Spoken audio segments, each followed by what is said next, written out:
Olá a todos, professores, a paz do Senhor. Nós estamos aqui para iniciar mais um subsídio para a nossa escola bíblica dominical. Nós estamos estudando o livro de Gálatas. O tema da nossa revista do quarto trimestre para a sala de jovens é Gálatas, a carta da liberdade. E nós vamos então estudar a lição de número 3, que tem como tema outro evangelho. O nosso texto-chave está em Gálatas, capítulo de número 1 e o verso de número 6, que diz assim: Admiro-me de que vocês estejam abandonando tão rapidamente aquele que o chamou pela graça de Cristo para seguirem outro evangelho. Irmãos, professores, nesta aula nós temos 3 objetivos, como todas as aulas, né? Nós temos como meta alcançarmos 3 objetivos, sendo eles: primeiro, os alunos eles devem compreender o motivo que impulsionou Paulo a escrever a carta aos Gálatas. Segundo, aprender o que é o verdadeiro evangelho, qual é o verdadeiro evangelho, o evangelho verdadeiro. E por último, nós vamos refletir sobre os outros evangelhos que são ensinados em nosso tempo. Ou seja, vamos refletir sobre os falsos evangelhos que tentam se colocar em nosso tempo. A nossa leitura bíblica está em Gálatas, capítulo 1, capítulo 1, dos versos 6 aos versos 9. Eu vou estar lendo aqui porque é importantíssimo essa leitura e esse texto para a nossa aula. São poucos versículos, mas são versículos de extrema importância para a aula. Admiro-me, no verso 6, de que vocês estejam abandonando tão rapidamente aquele que os chamou pela graça de Cristo para seguirem outro evangelho, que, na realidade, não é o evangelho. O que ocorre é que algumas pessoas os estão perturbando, querendo perverter o evangelho de Cristo. Verso 8. Mas, ainda que nós ou um anjo do céu pregue um evangelho diferente daquele que lhes pregamos, que seja amaldiçoado. Como já dissemos, agora repito, se alguém lhes anuncia um evangelho diferente daquele que já receberam, que seja amaldiçoado.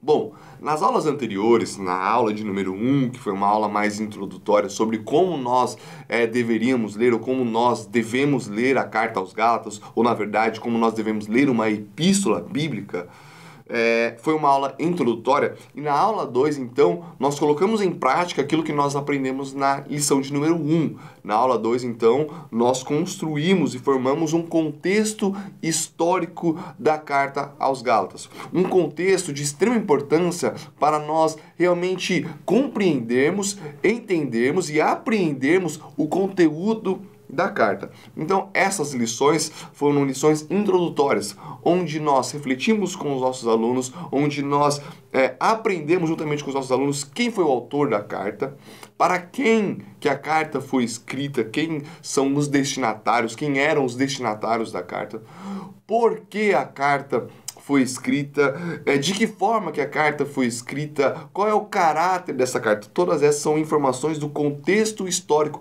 e são informações que nós já vimos importantíssimas para nós entendermos o conteúdo da carta. Agora, a partir da lição de número 3, nós vamos então, nós vamos adentrar ao conteúdo propriamente da carta. Nós vamos então partir agora para nós refletirmos sobre o conteúdo da carta. E essa lição de número 3, então, nós vamos refletir sobre esses versículos, esses poucos versículos. E aqui nós já falamos isso na aula anterior, mas cabe falar novamente, que a carta aos Gálatas ela tem uma particularidade. Porque, diferentemente das outras cartas, Gálatas não possui uma parte de elogio feita pelo apóstolo. É padrão nas cartas paulinas, logo no início da carta, Paulo fazer alguns elogios para os destinatários, para a igreja a qual ele está enviando a carta. Nós podemos ver isso, por exemplo, em Efésios, capítulo de número 1 e o verso de número 15. Logo no início da carta aos Efésios, olha o que Paulo vai dizer. Olha, por essa razão, desde que ouvi falar da fé que vocês têm no Senhor Jesus e do amor que demonstram para para com todos os santos, não deixo de dar graças por vocês, mencionando-os em minhas orações. Aqui é um elogio. Paulo está elogiando a fé e o amor da igreja de Éfeso. Nós também podemos ver isso, esse padrão de elogio, em Filipenses, na carta aos Filipenses, capítulo de número 1 e o verso de número 3. Olha o que Paulo vai dizer. Agradeço a meu Deus toda vez que me lembro de vocês. Em todas as minhas orações em favor de vocês, sempre oro com alegria por causa da cooperação que vocês têm dado ao Evangelho desde o primeiro dia até agora. Veja, é um elogio que Paulo está fazendo aos irmãos de Filipe por causa da cooperação deles para com o Evangelho. Então, é um padrão nas cartas paulinas, logo no início das cartas, Paulo fazer um elogio à igreja, aos seus destinatários, à igreja a qual ele está mandando a carta. Porém, a carta aos Gálatas não tem essa parte de elogio. O apóstolo Paulo, logo após sua introdução, já parte para o conteúdo da carta. Mais do que isso, o apóstolo Paulo, ele parte para uma repreensão.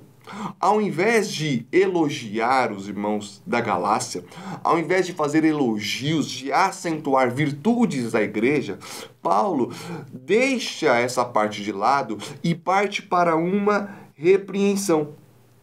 Isso evidencia que havia um problema grave no meio das igrejas da Galácia. Paulo entende que esse problema é grave, preocupante, e por isso, já de imediato em sua carta, repreende os irmãos. Nós vemos no verso 6 que Paulo se diz surpreso. Ele diz assim, na NVI, que é a versão que nós utilizamos na revista bíblica do nosso ministério: admiro-me de que vocês estejam abandonando. Ele se diz surpreso. Olha, eu estou surpreso com a atitude de vocês, e é uma surpresa negativa. Paulo se diz surpreso. Olha, como que eu não estou entendendo isso que está acontecendo no meio de vocês. Paulo percebe, se diz surpreso com um problema que estava acontecendo no seio da igreja. E que problema é esse? Ou o que estava acontecendo? Paulo vai dizer, logo no versículo 6, de que ele se surpreende, se admira, porque eles estavam abandonando tão rapidamente aquele que os chamou pela graça de Deus para seguir um outro evangelho. O que estava acontecendo no seio da igreja da Galácia é que alguns irmãos estavam deixando o verdadeiro evangelho, deixando de viver segundo o verdadeiro evangelho ao qual ele pregou. Paulo pregou para esses irmãos o verdadeiro evangelho. E Paulo se surpreende porque alguns desses irmãos lá da Galácia estavam deixando este verdadeiro evangelho para seguir um outro evangelho, que na verdade é um falso evangelho. O que estava acontecendo então é irmãos deixando o verdadeiro evangelho, o evangelho de Jesus Cristo, o evangelho do reino de Deus ao qual Paulo pregou, para seguir um outro evangelho que na verdade era um falso evangelho. Paulo, então, escreve a carta aos Gálatas para defender o evangelho verdadeiro ao qual ele pregou, para que os irmãos voltem a viver segundo o verdadeiro evangelho. O objetivo da carta aos Gálatas é uma defesa do evangelho verdadeiro, a fim de fazer com que os irmãos que estavam deixando o verdadeiro evangelho voltem, se arrependam e voltem a viver segundo o verdadeiro evangelho. E a pergunta, então, que se coloca a partir dessa introdução é: que evangelho é este a qual Paulo pregou? O que é o evangelho verdadeiro? Esta é uma pergunta importantíssima, porque nós estamos aqui falando de que algumas pessoas deixaram o evangelho verdadeiro para seguirem um outro evangelho, um falso evangelho. Então nós precisamos definir, em primeiro lugar, qual é o evangelho verdadeiro? Qual é o evangelho que Paulo pregou? Que evangelho é este a qual Paulo pregou aos irmãos e os irmãos estavam deixando por um falso evangelho?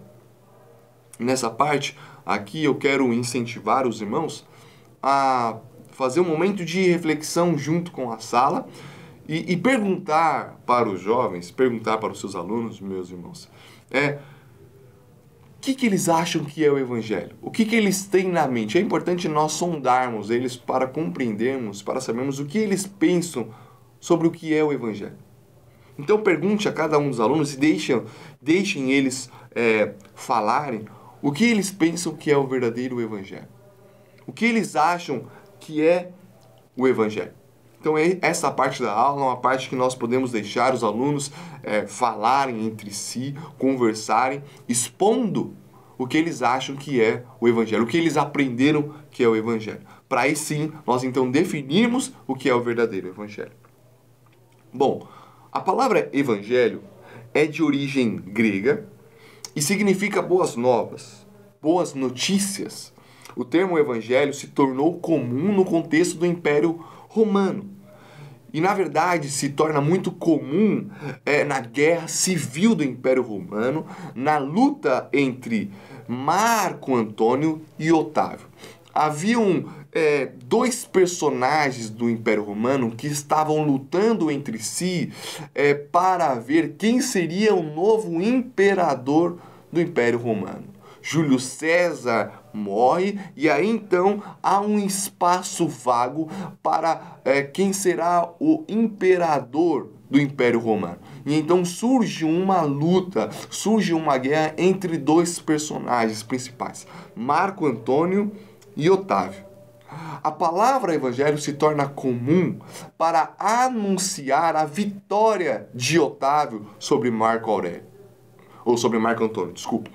Marco Antônio perde essa guerra, perde essa luta e Otávio se torna então um imperador romano. É daí que surge as boas novas, as boas notícias, o evangelho, porque agora o Império Romano tem um novo imperador, o imperador Otávio, e a partir do imperador Otávio, a partir deste novo império, Roma terá paz, terá justiça e terá prosperidade. Este é o evangelho. Esta palavra se torna comum neste contexto e o evangelho então é para anunciar a boa notícia de que Otávio venceu Marco Antônio e ele se tornou o novo imperador romano. Então, em todas as partes do Império Romano se anunciava este evangelho. Os arautos do Império Romano saíam em toda a parte do Império Romano proclamando o evangelho. Que evangelho era esse? Era boas novas, as boas notícias de que o Império Romano tinha agora um novo imperador, Otávio, e que a partir deste novo imperador, deste novo império, deste novo comando, em todo o Império Romano, as pessoas teriam paz, justiça e prosperidade. Jesus, quando inicia seu ministério, ele se utiliza deste mesmo termo, ele se utiliza deste evangelho para proclamar as suas boas novas e as suas boas notícias. Se o Império Romano tinha sua boa notícia, Jesus veio trazer a verdadeira boa notícia. Então, o que é o Evangelho? O Evangelho é uma notícia. O Evangelho é uma boa notícia. O Evangelho é uma boa nova. Antes de qualquer outra coisa, o Evangelho de Jesus é uma notícia. O Evangelho é um anúncio de algo que aconteceu. O Evangelho de Jesus, então, não é um sistema filosófico. Sistema filosófico, Platão tem, Aristóteles tem, Sócrates tem, vários outros filósofos têm os seus projetos filosóficos, os seus sistemas filosóficos. Mas o cristianismo, o Evangelho de Jesus, não é um sistema filosófico. Também, o Evangelho de Jesus também não é um conjunto de regras e doutrinas. Por mais que nós tenhamos, sim, doutrinas, regras, por mais que nós, quando nós vamos estudar a palavra de Deus, nós temos uma forma de se viver, sim, mas o Evangelho de Jesus não é propriamente um conjunto de regras e doutrinas. Jesus não veio para falar, olha, viva desse jeito, viva dessa forma, olha, vocês têm que seguir dessa forma aqui. Não. Jesus veio fazer um anúncio. O Evangelho de Jesus é uma notícia, um anúncio. O Evangelho de Jesus também não é um modo de vida, não é um modo de se vestir, não é. E também não é um conselho. Olha, viva dessa forma, porque se você viver dessa forma, você vai alcançar esse tipo de vida. Não é. Um conselho visa uma finalidade. Uma notícia não visa uma finalidade, um resultado. Conselho visa, olha, faça dessa forma aqui, viva dessa forma aqui, porque vai ser bom para você no futuro. O Evangelho de Jesus não é um conselho. O Evangelho de Jesus é uma notícia e uma boa notícia. O primeiro ponto é esse, e que eu acho que é um ponto importantíssimo, porque muitas vezes nós confundimos, e eu tenho certeza que os jovens, eles não têm isso claro na mente deles. Os jovens ainda pensam que o Evangelho de Jesus é regras, é conjunto de regras e é conjunto de doutrinas. Os jovens, eu tenho certeza que eles pensam que o Evangelho é um conselho que visa uma finalidade. É por isso que eles vivem tentando, viver de certa forma, porque eles querem alcançar uma finalidade. É claro que o Evangelho, quando nós começamos a nos relacionarmos com Cristo, com Jesus, é óbvio que vai haver mudanças em nossa vida e nós vamos viver de certa forma. E nós vamos deixar de viver de outra forma. Isso é claro. Só que quando Jesus veio trazer o Evangelho dele, ele não veio trazer regras, não veio trazer um conselho. Conselhos são filósofos, não. Conselhos, pessoas, não. Jesus, não. Jesus veio trazer uma notícia e uma boa notícia. E o que é uma boa notícia? O que é uma notícia? É uma outra definição que a gente tem que trazer, então. Notícia trata de um acontecimento que, de alguma maneira, causa transformações e mudanças. E que a partir dessa notícia se introduz um período intermediário de espera e esperança. Nós vamos explicar isso. Nós estamos então aqui em um contexto de eleições aqui no Brasil. E nós estamos mais propriamente no contexto de segundo turno, onde nós temos uma disputa entre um projeto político e um outro projeto político, entre um personagem político e um outro personagem político. Então, vamos dar exemplos. Isso é hipótese, ok, irmãos? Para ficar mais claro para nós entendermos o que é uma notícia. O que é uma boa notícia? Para os eleitores de Bolsonaro, por exemplo, uma vitória do Bolsonaro no dia 30 de outubro será uma grande notícia e será uma boa notícia. Para aquele eleitor do Bolsonaro, às 9 horas da noite do dia 30, ele receber a notícia de que, olha, Bolsonaro conseguiu a vitória e se reelege presidente do Brasil, para o eleitor do Bolsonaro, isso será uma boa notícia, porque essa notícia significa muitas coisas. Essa notícia significa que o outro candidato não venceu. Essa notícia significa que o governo do Bolsonaro, que o projeto do governo Bolsonaro vai ser colocado em prática. E para esse eleitor, então isso é muito bom, é uma boa notícia. Esta boa notícia introduz para esse eleitor um tempo de espera e de esperança.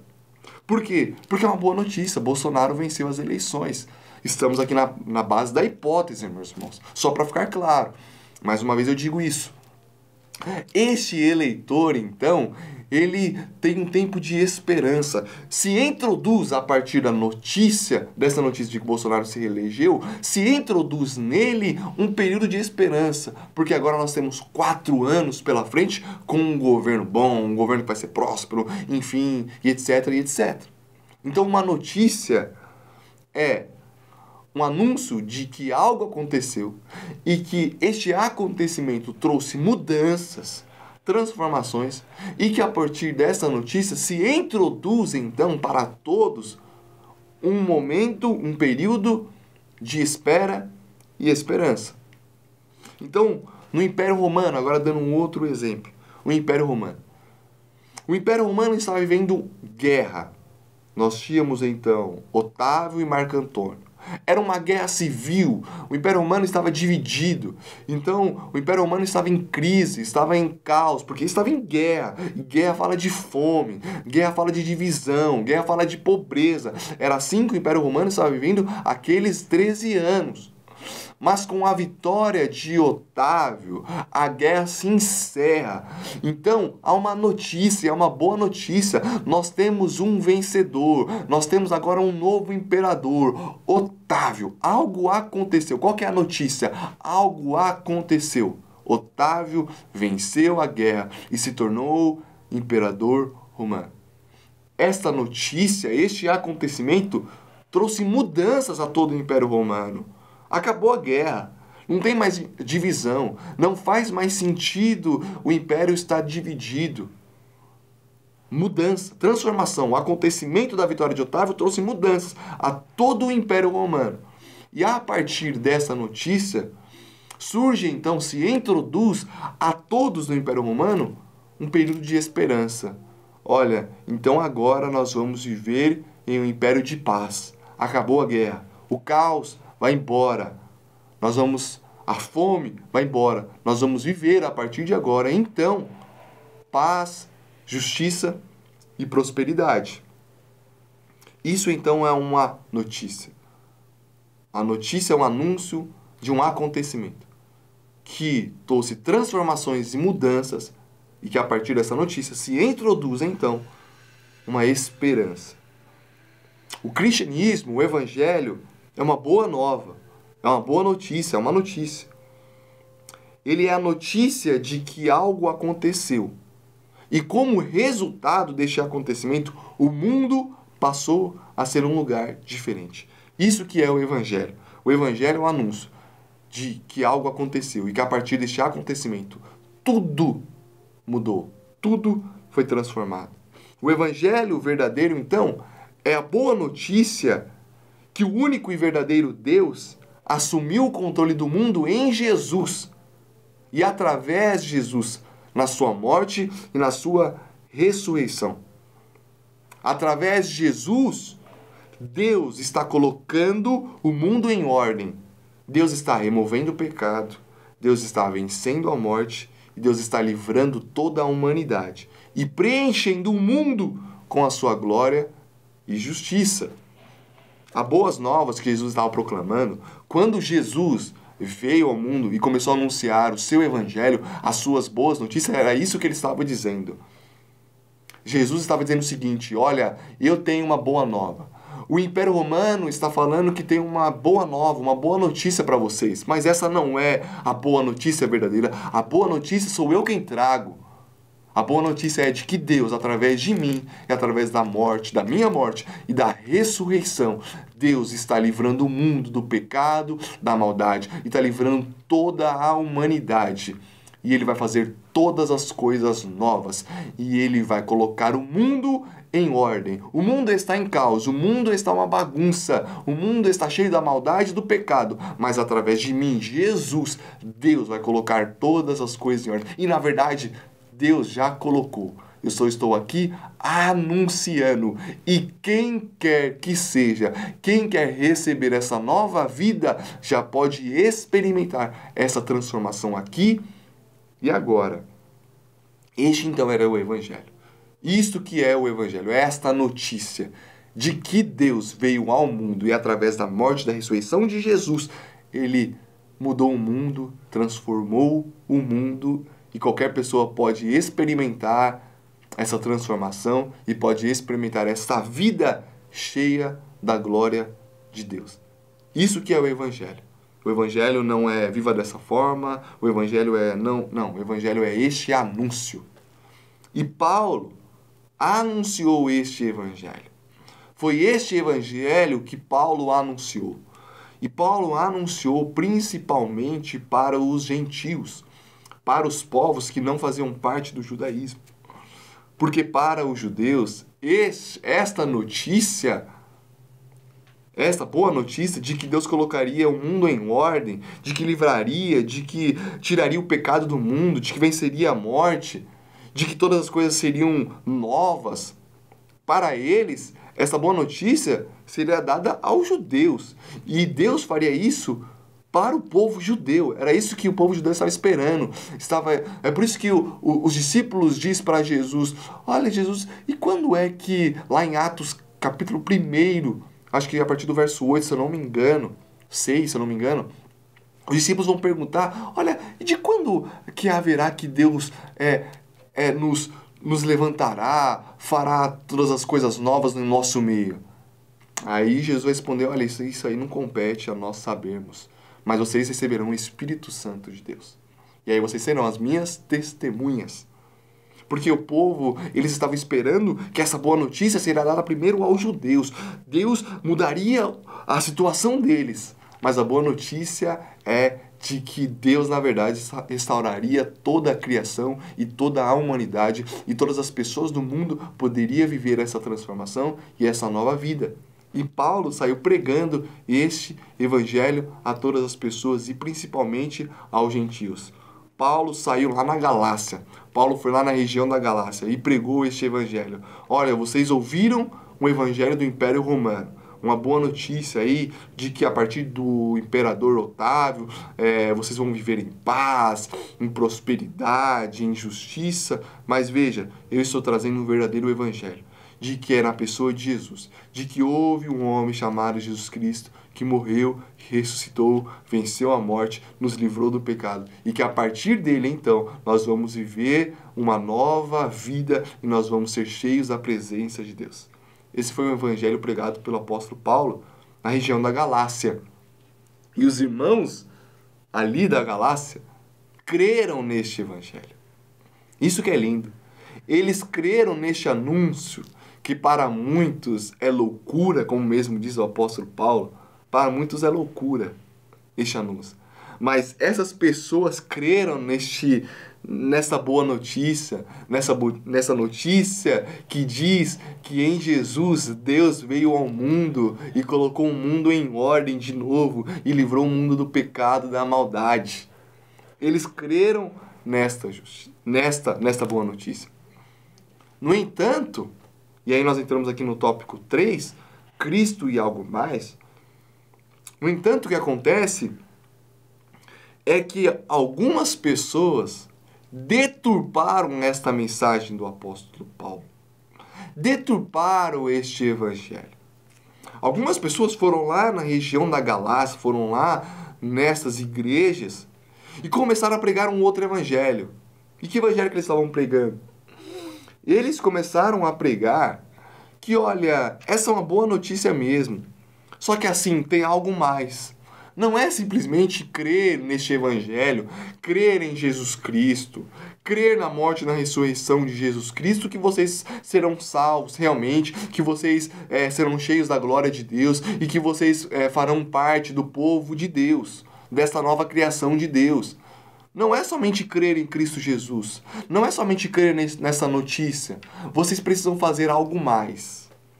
É Cristo e algo mais. Eles estavam pregando Cristo e algo mais. Eles estavam pregando que essa notícia não era suficiente, de que Cristo não era suficiente, de que a morte e a ressurreição de Cristo não foi suficiente para salvar a humanidade, para livrar a humanidade e para trazer o reino de Deus para a terra. Eles estavam dizendo, não foi suficiente. É preciso fazer algo mais. É preciso que vocês, na verdade, se tornem judeus. Algumas pessoas passaram a pregar dizendo que, olha, Paulo não pregou o evangelho total. Paulo deixou algumas partes de lado e nós viemos trazer isso.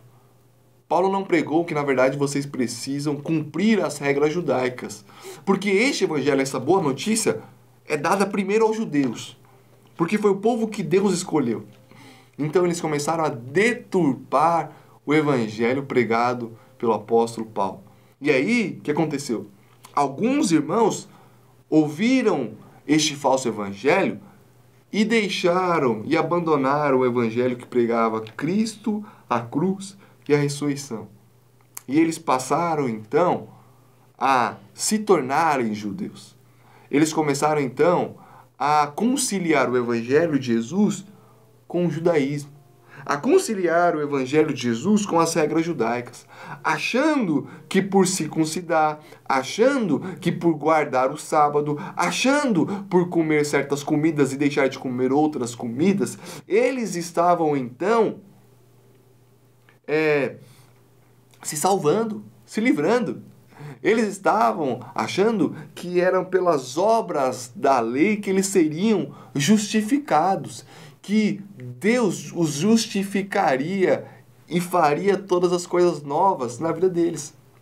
Eles pararam de crer que era por meio da obra de Cristo Jesus, por meio do anúncio de Cristo Jesus, da sua morte e da ressurreição, e passaram a crer que era pelo cumprimento das obras da lei. E aí então eles passam a viver em um falso evangelho. É por isso que Paulo escreve a carta aos Gálatas, porque Paulo está vendo que eles estavam deixando o verdadeiro evangelho, o verdadeiro anúncio, a boa notícia, para seguir uma falsa notícia, para seguir um falso evangelho. Um evangelho que os aprisionava, o evangelho que não os deixava viver em liberdade verdadeira, mas que na verdade estava o aprisionando, porque estava dizendo assim: olha, vocês precisam se tornarem judeus, vocês precisam circuncidarem. E Paulo está dizendo: não, não, não.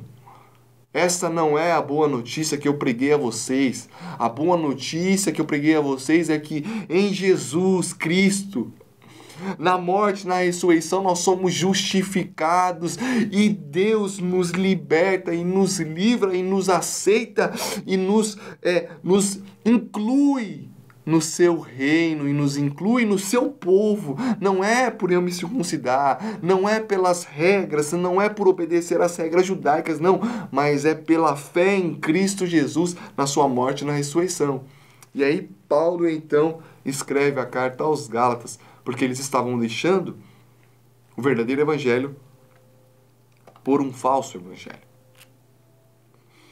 E isso é de extrema importância, porque se nós seguirmos um falso evangelho, isso significa que nós vamos seguir um falso Deus. Se nós crermos em um falso evangelho, então certo é que nós vamos vivermos em idolatria. Nós não vamos viver seguindo Deus verdadeiro. Nós vamos, na verdade, estarmos deixando o Deus verdadeiro. E para Paulo isso é questão de vida e morte. Paulo está dizendo: irmãos, se vocês deixarem o verdadeiro evangelho, o que sobrará de vocês? Vocês estão deixando Deus. Se vocês estão acreditando em um outro evangelho, isso quer dizer então que vocês estão deixando o próprio Deus. Isso é uma apostasia. Para Paulo isso é importantíssimo. Para Paulo isso é fundamental. Porque se nós não seguirmos o verdadeiro evangelho, nós então não vamos seguir o verdadeiro Deus. É por isso que Paulo então repreende os irmãos. E Paulo, é importante dizer, é que ele diz que é um outro evangelho que estava sendo pregado. E isso aqui é importante. É importante nós pararmos e refletirmos juntamente com os nossos jovens. Porque nós vamos entrar no tópico 4 da aula, e é um tópico onde nós vamos trazer essa mensagem para os nossos dias. Nós vamos atualizarmos, ou nós vamos, na verdade, contextualizarmos, certo? Para os nossos dias. Porque Paulo está dizendo que é um outro evangelho.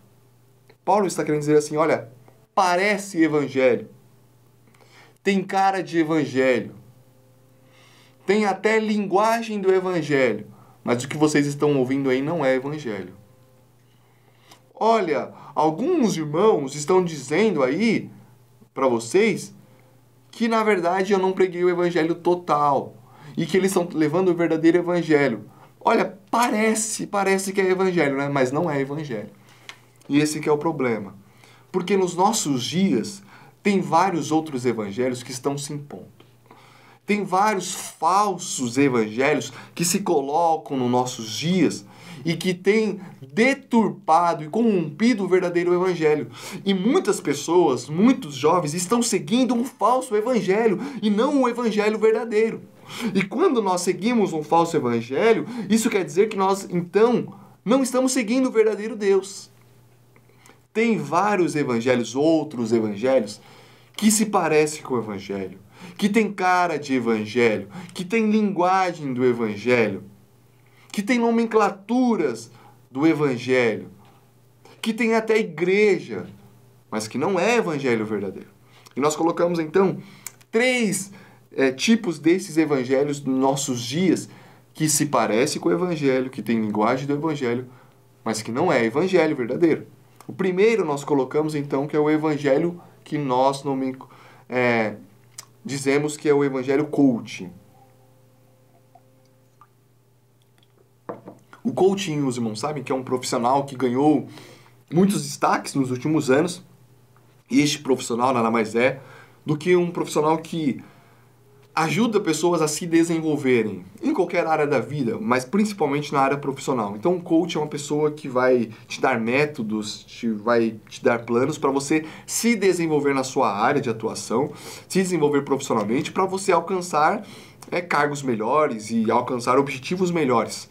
Né? O coach, então, tem essa função de te desenvolver, né? Desenvolver pessoas, a você ter um desempenho melhor profissional e para você alcançar, no fundo e no limite, mais dinheiro.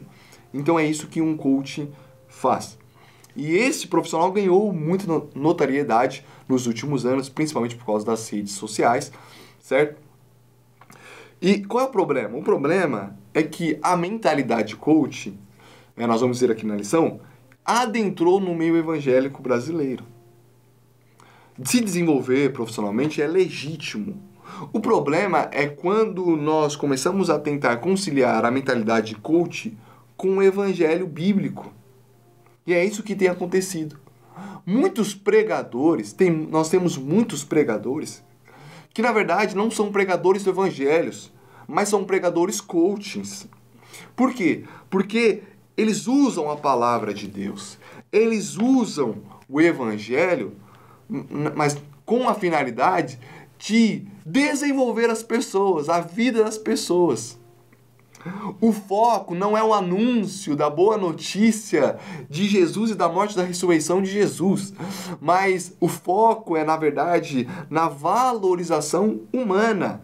Esses pregadores, eles não querem pregar o evangelho que transforma, o anúncio de que Deus está colocando o mundo em ordem e de que a partir deste anúncio ele está transformando vidas. Não, o foco não é esse. O foco é, olha, 7 passos para você ser próspero. Aí vai lá na Bíblia, pega a Bíblia e vê, olha, tá aqui, 7 passos. Faça isso, faça isso, faça isso, faça isso, faça isso, e você vai ser um homem próspero. 7 virtudes que o homem próspero do século XXI tem que ter. Aí ele vai lá, pega um personagem bíblico, pega Davi, olha, Davi era astuto, Davi era humilde. Isso é linguagem bíblica, linguagem evangélica. Mas não é o evangelho. É o evangelho coach. É o evangelho que está preocupado com você ser melhor. É o evangelho que está preocupado com você ser mais. É o evangelho que está preocupado com você ser alguém na vida. Mas não é o evangelho que está anunciando Jesus Cristo. Então este é o problema. Nós temos então no nosso meio um evangelho coach. No evangelho coach não há espaço para a cruz.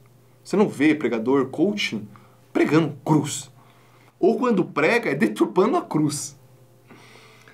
Não há espaço para sofrimento. Misericórdia, sofrimento não há espaço para o evangelho coach, porque o evangelho coach é sempre pensando no desenvolvimento para a prosperidade. No evangelho coach não existe sofrimento, não existe Jó, não existe as intempéries da vida, não existe, olha, no mundo tereis aflições. Não, eles não pregam isso. O que eles pregam é, olha, viva dessa forma porque aí vocês vão ser prósperos. Olha, faça esses 7 caminhos aqui que aí vocês serão um pai próspero. Eles omitem que nós teremos dificuldades, que nós seremos perseguidos. Para o evangelho coach, todo mundo vai ser próspero. Você precisa ser próspero. Para o evangelho coach, você precisa ser rico. Porque Deus está preocupado com a sua riqueza. Porque Deus quer te enriquecer. Porque Deus quer te prosperar. Essa é a mensagem do evangelho coach. Não há espaço para sofrimento, não há espaço para perseguição, não há espaço para cruz, não há espaço para sofrer por nome de Cristo. Não há espaço para falar de pecado, muito menos. Não existe pecado no mundo do evangelho coach. O evangelho coach, então, nós dizemos que ele se utiliza da Bíblia, da linguagem evangélica, mas não propõe um evangelho integral. o evangelho que anuncia Jesus Cristo e que nos convida a uma nova vida. Não. O evangelho coach é sempre focado no seu desenvolvimento, nos desenvolvimentos da igreja, principalmente para a igreja. Olha, como que nós vamos ser uma igreja estruturada? Como que nós vamos ser uma igreja que vai crescer, que vai explodir? É sempre essa mentalidade de explosão, de prosperidade, de desenvolvimento. É sempre isso. Ele se utiliza da Bíblia para pregar isso. Mas não é o evangelho integral que anuncia Jesus Cristo, a morte e a ressurreição, e que não anuncia a boa notícia de que Deus veio ao mundo e Ele está colocando todas as coisas em ordem, já colocou todas as coisas em ordem, e que a partir de hoje nós já podemos ser transformados de glória em glória através da pessoa de Jesus Cristo e do seu Santo Espírito. O segundo falso evangelho que nós colocamos é o que nós denominamos o evangelho liberal, que na verdade nós poderíamos dizer o evangelho progressista, tá? Aqui pode ser o evangelho progressista, não o evangelho liberal, mas o evangelho progressista acho que cabe melhor o termo, evangelho progressista. Nós colocamos que algumas igrejas, por colocarem no centro de suas mensagens a pregação do evangelho inclusivo, e de que o evangelho é para todos, de que essa notícia é para todos, eles acabam ensinando que aquilo que você faz não tem importância. Ou seja, o modo como você leva a vida não é importante. Nós dizemos que sim, o evangelho não é... O evangelho é um anúncio, não é conjunto de regras e normas. No entanto, essas pessoas pegam isso e omitem que a partir do evangelho, a partir deste anúncio, de crer neste anúncio, surge então uma mudança de vida. Olha, quando eu creio no verdadeiro evangelho, de que tem uma boa notícia, Deus veio ao mundo e Deus, através de Jesus, nos livrou do pecado, está tirando o pecado do mundo, está vencendo a morte, está livrando a humanidade, está fazendo novas todas as coisas. A partir do momento que eu creio nisto, eu vivo de forma diferente. Essa notícia me atinge e eu passo a viver agora, não com os meus olhos terrenos, mas eu passo agora a viver a partir do reino de Deus. Por quê? Porque eu sei que o reino de Deus foi instaurado em Cristo Jesus. Então agora eu sou um participante deste reino. Então isso causa mudança na minha vida. Mas para o evangelho progressista, não. O evangelho progressista, ele só pega uma parte de que o evangelho é inclusivo, de que o evangelho é para todos. E aí não importa mais mudança de vida, transformação. Esse anúncio não causa transformação na vida das pessoas, não causa mudança na vida das pessoas. Esse anúncio simplesmente é um anúncio para dizer, olha, viva do jeito que você quer, porque Deus já fez todas as coisas que tinha para fazer, você não precisa fazer mais nada, assim, você não precisa ser impactado por essa notícia. Você só precisa ouvir essa notícia e falar, olha, graças a Deus, eu posso viver a minha vida normal porque Deus já me livrou, Deus já me salvou. Então esse é o problema. O problema é que essas igrejas estão pregando que só basta você ser uma boa pessoa, isto é, amar o próximo, fazer boas obras, que você agradará a Deus. Essas igrejas progressistas, o evangelho progressista, enfatiza a graça de Deus, mas não enfatiza o poder transformador do evangelho. E aí, eu digo aqui na revista que o evangelho, e essa parte é muito importante, porque eu acho que resume bem, o evangelho liberal, o evangelho progressista, é um evangelho que quer responder às demandas de nosso tempo, não propondo o evangelho integral, mas tentando conciliar as práticas pecaminosas e os ensinos mundanos com as escrituras. Então, ou seja, nós temos um problema aqui no nosso tempo. O evangelho progressista vai dizer, tem pessoas que são homossexuais. Tem homossexuais no nosso meio. E tem homossexuais que querem servir a Deus. Então, olha, nós temos o que o evangelho progressista vai dizer. Nós temos homossexuais, pessoas que são homossexuais. E nós temos pessoas que são homossexuais que amam a Deus, que querem servir a Deus. E aí o que o evangelho progressista faz? Ao invés de ele falar que, olha, o evangelho muda, o evangelho transforma, ele diz, você é um homossexual e você quer servir a Deus? Não tem problema. Normal, continua vivendo a sua vida do jeito que você vive ela e pode servir a Deus. Por quê? Porque eles tentam conciliar as demandas do nosso tempo, que essa é uma demanda que essa é uma demanda do nosso tempo, nós não podemos tampar os nossos olhos, esta é uma demanda sim do nosso tempo. Nós temos hoje uma porcentagem muito alta de pessoas que se autodeclaram homossexuais, e nas igrejas nós vamos ter muito mais. Nós precisamos saber disso, mas o evangelho progressista tenta conciliar essa demanda do nosso tempo e a prática pecaminosa com as escrituras. Mas eles não propõem o evangelho verdadeiro, que é o anúncio de Jesus Cristo e o anúncio de que Deus nos transforma e faz novas todas as coisas. Não, eles falam, não, olha, você é homossexual, você serve a Deus? Tá bom, vamos fazer o seguinte, vamos fazer uma igreja de homossexual. Esse é o evangelho progressista. É por isso que no nosso tempo nós temos uma igreja que é para LGBT, que é uma igreja para o homossexual. Não é o evangelho verdadeiro, não é o evangelho integral. Eles estão tentando conciliar as práticas pecaminosas do nosso tempo com as escrituras. Mas não é o evangelho verdadeiro. Eles não estão seguindo o evangelho verdadeiro. E no fundo, não estão seguindo o verdadeiro Deus.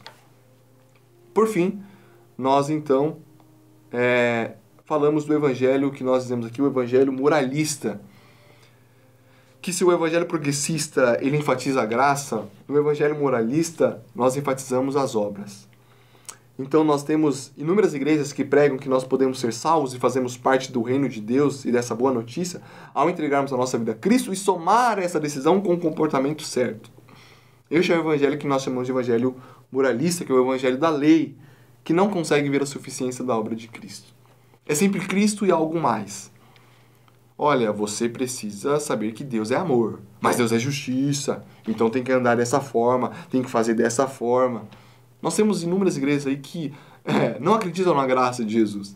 Que, na verdade, acreditam que eles vão ser salvos porque eles não assistem televisão.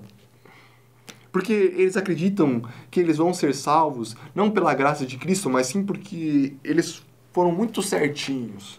Eles vão chegar lá diante de Deus e não vão dizer assim, olha, eu recebi a boa notícia de Jesus Cristo, da cruz e da ressurreição, de que nele Deus fez todas as novas, todas as coisas. Não, eles vão chegar lá dizendo assim, olha Deus, eu vou entrar aqui no céu aqui porque realmente foi difícil, mas olha, eu não fui uma pessoa idólatra, olha, eu não roubei, olha, eu não forniquei, olha, eu não adulterei. Então assim, minha vida tem uma vida ilibada, o meu caráter é ilibado, então assim, obrigado, viu Senhor, obrigado aí, pode abrir as portas do céu aí, porque eu tenho moral.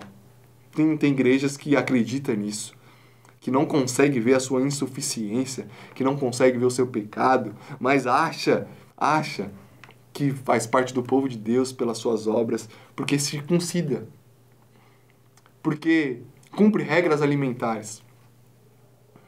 Nós temos igrejas que estão fechadas nessas doutrinas, igrejas que a gente pode ver hoje em dia, que vai colocar pessoas no banco, que vai tirar pessoas do seu ministério, porque tirou uma foto numa piscina com a sua família. Não é o evangelho integral. Não é, ainda é um evangelho deturpado.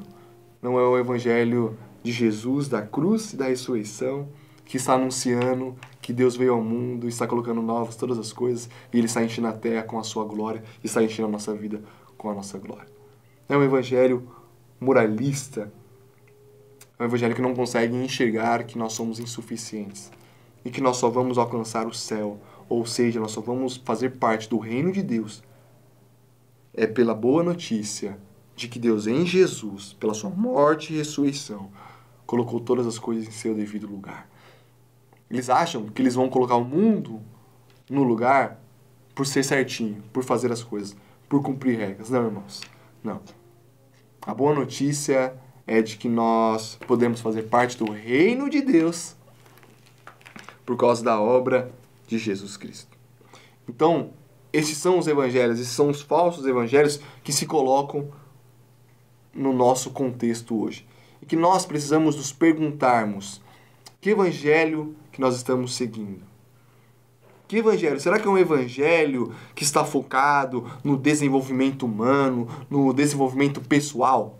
Será que é um evangelho que se utiliza da Bíblia simplesmente para enfatizar o nosso desenvolvimento pessoal, o nosso individualismo? Será que nós estamos vivendo um evangelho que é um evangelho da hipergraça, de que é um evangelho que não muda, que não transforma e de que simplesmente concilia os nossos pecados com as Escrituras? Será?